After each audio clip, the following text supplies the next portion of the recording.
Praise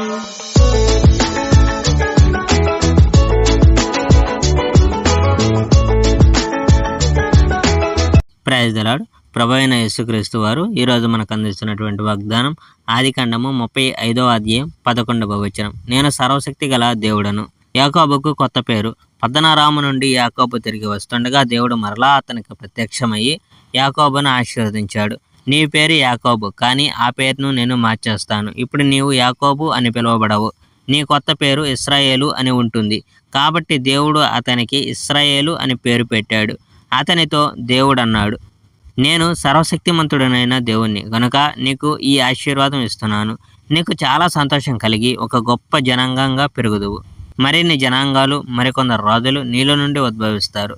Abraham, ఇస్సాకులకు ఒక ప్రత్యేక దేశం నేను ఇచ్చాను. ఇప్పుడు ఆ దేశాన్ని నేను నీకు ఇస్తున్నాను. పైగా నీ తరువాత జీవించే నీ ప్రజలందరికీ ఆ దేశాన్ని నేను ఇస్తున్నాను. అంతలో దేవుడు అక్కడి నుండి వెళ్ళిపోయాడు. ఈ స్థలంలో ఒక స్మారక శిల యాకోబు నిలబెట్టాడు. ద్రాక్షారసం, తైలం పోసి ఆ బండను పవిత్రం చేశాడు యాకోబు. ఆ స్థలంలో దేవుడు యాకోబుతో మాట్లాడాడు కనుక ఇది ఒక ప్రత్యేక స్థలం. యాకోబు ఆ స్థలానికి బేతేలు అని పేరు పెట్టాడు. యాకోబు అతని వాళ్ళు బేతేలు నుండి ప్రయాణమయ్యారు. ఇంకా వారు ఎఫ్రాత అనగా బెత్లెహేం చేరుతారనగా రాహేలుకు ప్రసవ వేదన ప్రారంభమైంది. అయితే ఈ కానుపులో రాహేలు చాలా కష్టపడుతుంది. ఆమె విపరీతంగా బాధపడుతుంది. రాహేలు పని మనిషి ఇది చూసి, రాహేలు భయపడకు, నీవు మరో కుమారుని కంటున్నావు అని చెప్పింది. కుమారుణ్ణి కంటూనే రాహేలు చనిపోయింది.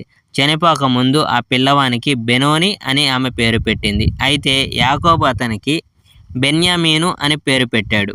ఎఫ్రాతా మార్గంలో రాహేలు సమాధి చేయబడింది. ఎఫ్రాతా అంటే బెత్లెహేం. రాహేలు గౌరవార్థం ఆమె సమాధి మీద యాకోబు ఒక ప్రత్యేక బండను ఉంచాడు. ఆ ప్రత్యేక బండ నేటికి అక్కడే ఉంది. అప్పుడు ఇశ్రాయేలు అనగా యాకోబు తన ప్రయాణం కొనసాగించాడు. ఎదేరు శిఖరానికి కొద్దిగా దక్షిణంగా అతడు శిబిరం వేశాడు. ఇశ్రాయేలు అక్కడ కొన్నాళ్ళ పాటు ఉండిపోయాడు. అతడు అక్కడ ఉంటున్నప్పుడు ఇశ్రాయేలు దాసి బిల్హాతో రుబేను శయనించాడు. ఇశ్రాయేలు ఇది విని చాలా కోపగించాడు. Praise the Lord. May God bless our India.